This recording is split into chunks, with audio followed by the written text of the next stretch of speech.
So Liverpool have signed 25-year-old Colombian Luis Diaz from Porto for a fee of £37 million plus around £11 million in potential add-ons. Not only is Luis Diaz very similar to Sadio Mane and another Premier League star, but he also reminds me a lot of one of the best forwards of the previous generations, who did start off as a centre forward but was moved to a wide left position in a front three and actually thrived after this position change. I will come on to who those players are, but let's first analyse Luis Diaz. But before that, let me tell you about the sponsor of today's video, TopTierTipster.com. If you're a football fan and you like to bet on certain matches, but you don't really have a clear system or strategy and you feel like you're just losing money, then definitely check out TopTierTipster.com. They've got all the information on their website, which will be linked in the description below. On their site, they've got receipts from their wins and testimonials from people who have used them. So if you are interested in making a bit of money from betting or just need some help, definitely check out TopTierTipster.com. They will be linked in the description below.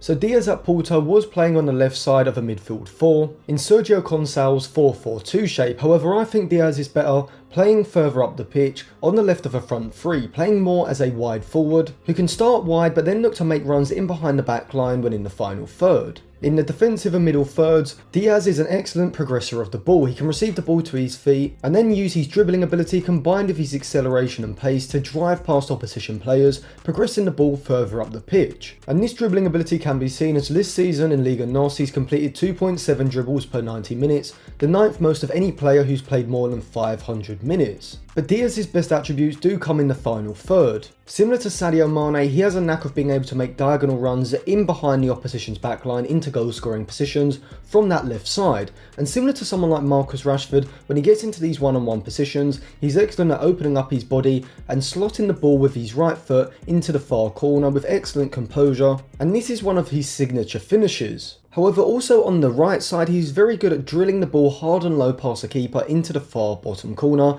and a great example of this was against Manchester City in October 2020. But Diaz is also a good finisher with his left foot as well, able to receive the ball and slot the ball past the keeper, and it's this variety in his finishing ability that makes him so good. But also from outside the box, he's also got a lethal shot. He often receives the ball on the left side, moves infield onto his right foot, and either release a driving or curling shot into the far corner. Now, the centre forward that I was comparing Luis Diaz to at the start of the video was actually David Villa. And this is because, like David Villa, Diaz is kind of a forward converted into a winger, and similar to the Spaniard, Diaz is much more of a goal scorer rather than a goal creator. Pep Guardiola and Barcelona signed David Villa from Valencia in 2010 for a fee of around £33 million, which is around 40 million euros, and instantly he was used on the left side of that front three. Rather than taking up central positions in the forward line, playing as a centre forward as he did at Valencia, Pep deployed David Villa on the left side of a front three, with him and Pedro on either side, sitting high and wide, with Messi playing as a false 9.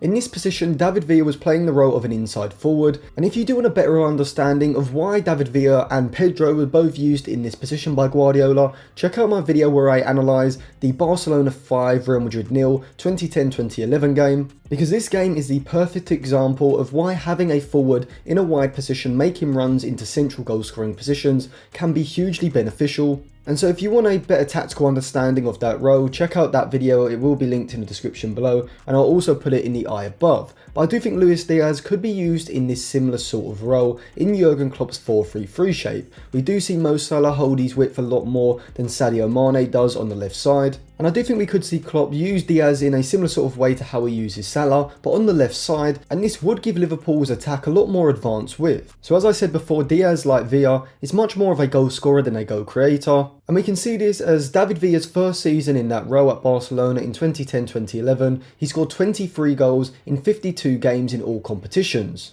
And Diaz was producing a similar sort of output in terms of goals whilst at Porto. In Liga NOS this season, Diaz has scored the joint most non-penalty goals in the league with 14 goals in 18 games, level with Darwin Núñez at Benfica, and this gives him an exceptional rate of 0.8 goals per 90 minutes. He's also received the joint most man of the matches this season in Liga NOS with 5, and he's also recorded 2.3 key passes per 90, the 7th most of any player in the league who's played more than 500 minutes, which showcases just how good Luis Diaz's offensive output has been. So overall, I think Luis Diaz is a fantastic signing for Liverpool and the perfect long-term Sadio Mane replacement, and the fee of 37 million to about 48 million pounds in total add-ons is a very good fee and probably just about what he's worth. Liverpool haven't overpaid and they've got themselves a very good player who I think in the next few seasons will develop into a top level or potentially world-class player. So thank you for watching. If you enjoyed the video, remember to subscribe to the channel, and I have linked some other videos in the description looking at some other January signings, evaluating how good they actually are.